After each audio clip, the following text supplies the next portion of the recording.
No grupo, ninguém além da namorada de Emma falou com ela. Você pode dizer que eles a usaram para seus propósitos. Nenhum de seus colegas a respeitava, e seu nome era Jason. Ele era um valentão. A garota rejeitou suas tentativas de falar com ela, porque um cara rico nunca amaria um rato tão cinza, e era verdade. Ele tinha um interesse adulto nela. Temendo isso, ela constantemente evitava o contato, mas era difícil porque eles estavam na mesma classe. Ele não teve outra escolha a não ser rastrear o apartamento de Bárbara. Ele começou a vigiá-la na entrada. Pensei em te deixar na escola. Ele riu. A menina ficou chateada ao ver o colega de classe no quintal de sua casa. Para escapar de Jason, ela estava pronta para se atrasar para a palestra. Afinal, ele não sentia falta de uma saia. A garota não queria mexer com ele. Bárbara, neta do professor William Johnson, não queria envergonhar o avô, que não lhe dava nenhum privilégio, embora ensinasse. Como você sabia meu endereço?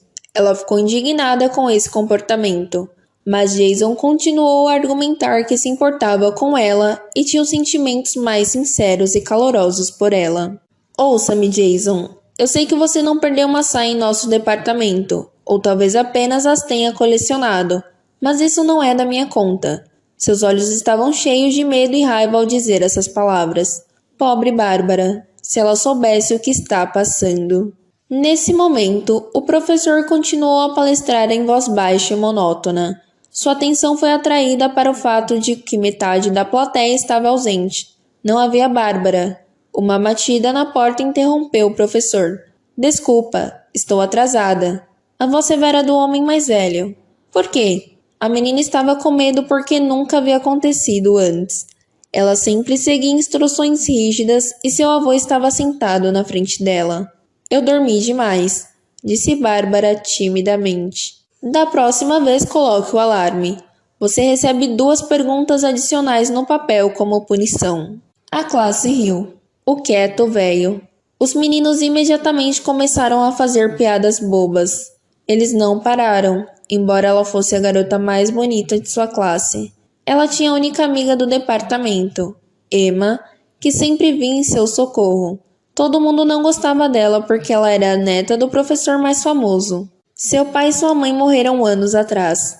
Ela era uma órfã total. Sua educação foi seu avô. Ela mal tinha dinheiro suficiente para existir, então ela se vestia constantemente em tons escuros. A garota de olhos azuis e cabelos loiros não conseguia se defender e continuamente evitava a companhia barulhenta. Quando ela começou a tarefa, ela ouviu uma voz. Você não vai nem dar um alô? Olhando para trás, ela viu Jason sentado bem atrás dela. Sem responder nada, ela continuou com suas tarefas. A classificação era difícil porque seu futuro dependia deles. Emma e Bárbara decidiram se fortalecer na hora do almoço, como de costume. A classe inteira estava sentada na sala de jantar. Uma loira de pernas compridas se aproximou da mesa e fez uma pergunta estranha. Ainda está de pé hoje? Você estará em casa às 8? Então Bárbara decidiu ganhar algum dinheiro. A menina usou seu conhecimento de maneira diferente. Ela ajudou alunos com baixo desempenho por uma taxa extra. Eles precisavam de lição de casa e ela não tinha dinheiro. Era tudo justo. Jason resolveu aproveitar e, conspirando com uma amiga de Bárbara, a esperava no apartamento. A loira alta foi até a farmácia, deixando Bárbara sozinha com ele, e Jason trancou a porta por dentro. Acabou muito mal para a menina porque Jason nunca tolerou rejeição. Ele a atacou e a levou à força. Após o incidente, o mundo da garota desabou em um chocalho. Ela temia que houvesse rumores na universidade. O caso será alto e ele não será punido de qualquer maneira. Ela prometeu a si mesma que não diria nada a ninguém. Bárbara não denunciou a polícia, pois o pai do estrupador era um homem poderoso. Não havia sentido em lutar com ele. Com o rímel esfarrapado no rosto e uma dor no coração, ela caminhou pelas ruas escuras, evitando as pessoas e os faróis dos carros. Além disso, naquela noite, seu avô foi levado ao hospital com outro ataque cardíaco. O médico disse que ele havia sido socorrido na UTI, mas qualquer estresse poderia matá-lo. Uma Mary de olhos verdes em uma túnica branca suspeitou que algo terrível havia acontecido. Ela ofereceu ajuda, mas chorando, Bárbara recusou. Em casa, ela tentou esquecer todo o horror que se abateu sobre ela. Rios de lágrimas escorriam por suas faces, mas nem elas conseguiam lavar a vergonha. Durante um mês, a menina não saiu de casa. Ela constantemente colocava um capuz na rua e ficava escondendo os olhos. Seu avô teve alta para casa. No chá seguinte, a atenção do homem mais velho foi atraída para o fato de que seu grande apetite comia bolo de chocolate. Bárbara, quando você teve tempo para amar bolos de chocolate? Não sei, ela respondeu. Porque na nossa família só tua mãe adorava quando estava grávida de ti. Bem, eu sou filha da minha mãe. Bárbara sorriu, mas seus pensamentos diziam o contrário. Ela os expulsou a noite toda. No dia seguinte, ela não pôde ficar em casa. Vovô teve alta do hospital. Agora ele estava em casa, então suspeitaria imediatamente de um acidente e o molestaria com perguntas. Após um mês inteiro de aulas perdidas, Bárbara decidiu voltar a estudar. Ela esperava tanto o apoio de sua amiga Emma. Ela queria contar a ela como estava indo, mas algo a impedia. Ela achou que ainda não era hora. Ela entrou na sala de aula e viu Jason na companhia daquelas meninas. Seus olhos se encheram de lágrimas de vergonha. Ela o odiava e se culpava. Foi minha culpa, ela continuou dizendo a si mesma. Com o rosto alegre e um dedo apontando para ela, Jason continuou a despedaçar seu coração. Apesar disso, ela continuou a andar e manter a cabeça o mais erguida possível. Incapaz de suportar a dor, ela caiu inconsciente diante dele.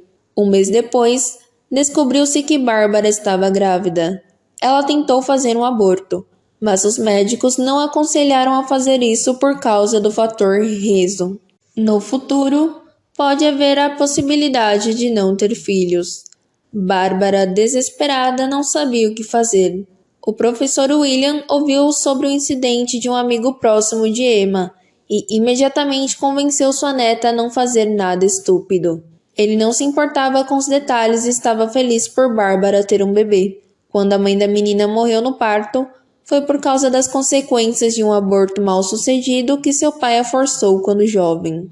Após o nascimento de Eva, seus avós e Emma ajudaram Bárbara, que cuidou da filha contra gosto. Ela não conseguia parar de pensar nas circunstâncias em que sua filha havia sido concebida. Ela sentiu que estava falhando como mãe. Um dia, Jason descobriu que Bárbara havia dado à luz e começou a intimidá-los. Ele não queria que as pessoas soubessem que ele era o pai da criança. William tornou-se testemunha daquela cena e seu coração se partiu. Ele havia falecido. Bárbara foi deixada sozinha com seu filho. Ela lutou contra a dor e percebeu que não conseguiria lidar com uma filha que chorava sem parar. Em seguida, ela deixou o carrinho com Eva perto da clínica infantil. Junto com a criança, ela colocou um bilhete pedindo que ela cuidasse do bebê e indicou seu nome. Passaram-se longos 7 anos após a tragédia. Bárbara trabalhava como secretária na agência e estava prestes a se casar com Simon.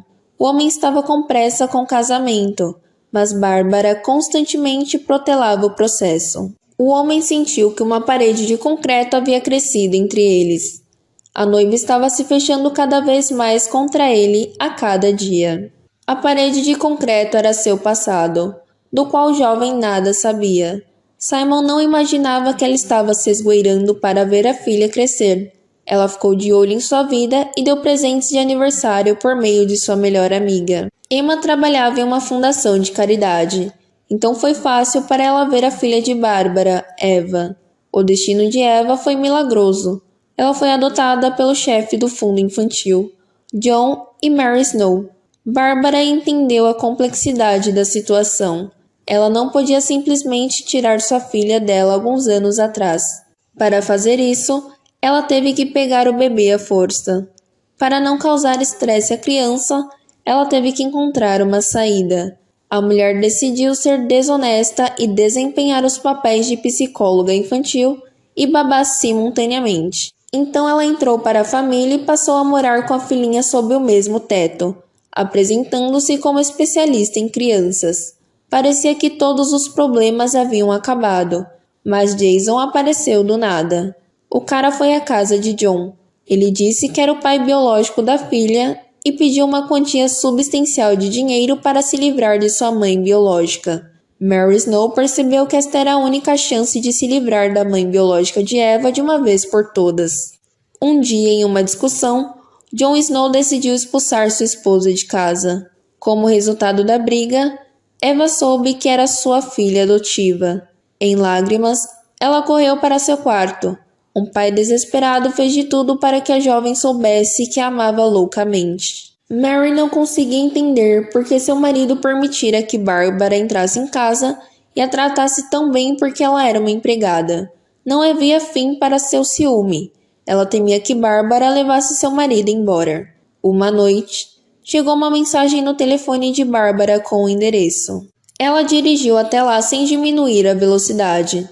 A porta foi deixada aberta e quando ela entrou, viu Jason deitado em uma poça de sangue, o cabo da faca saindo do peito. Assustada, ela chamou a polícia. Como única testemunha, ela foi detida até que as circunstâncias fossem esclarecidas. O interrogatório revelou que as impressões digitais da faca foram deixadas para trás quando Jason tentou puxar a faca. Bárbara não deixou fazer isso porque ele poderia ter sangrado e morrido antes que os médicos chegassem. Mesmo que ele fosse cruel com ela, ela lutou por sua vida até a morte. Um pequeno brinco de prata foi mostrado a Bárbara na esperança de que ela fosse a dona dessa domesticação. A menina não conseguia se lembrar onde veio o objeto. Algum tempo depois, ela ligou para John, alegando que esta era a joia que ela viu em sua esposa Mary e pediu sua ajuda. John lembrou que naquela noite sua esposa estava em algum lugar. Quando ela voltou para casa, ela estava confusa e pálida como a neve. Ela foi direto para o banheiro, onde havia passado um bom tempo. Justapondo todos esses fatos, John começou a vasculhar as coisas dela na esperança de encontrar um segundo brinco. Mas a mulher cuidou disso e se livrou das evidências. Desesperado, John correu para revisar as fotos de sua esposa nas mídias sociais e encontrou evidências que implicavam sua esposa. Era um brinco de chifre de veado. John convenceu sua esposa a confessar a ele durante uma briga para extrair uma confissão de assassinato e limpar o nome de uma garota inocente. Naquela época, a gravação de áudio foi ativada. Descobriu-se que Mary estava mais uma vez com ciúmes do marido e havia planejado coisas com Jason. Ele concordou, afinal, o valor proposto nublava sua mente. Mas o ganancioso rapaz não resistiu à charmosa Mary durante o encontro secreto e planejou os mesmos atos ilegais, tentando estrupá-la da mesma forma. A mulher se libertou e agarrou a primeira coisa que pôde. Era uma faca. Então ela enviou uma mensagem para o telefone de Bárbara. Então ela decidiu se livrar da mãe de sua filha adotiva e de sua rival. A pobre Bárbara, sem saber da trama entre os dois, correu para a cena do crime. No dia seguinte, John entregou a gravação ao investigador. Mary foi trancada na prisão. Bárbara e John voltaram para Eva. Agora o bem-estar de sua filha estava em suas mãos. Ninguém ficou em seu caminho. Olá, garotinha. Eu sei que não será tão fácil para você me perdoar. Com essas palavras, ela se voltou para a filha de 8 anos. Suas lágrimas pareciam sufocá-la. Ela lançou o álbum com fotos de todos os 7 anos. Com as mãos trêmulas, ela o abriu. Essas fotos capturaram os momentos mais vividos da infância da princesinha. Eva começou a chorar e pendurou-se no pescoço de sua mãe. Bárbara, Eva e John se tornaram uma família de verdade.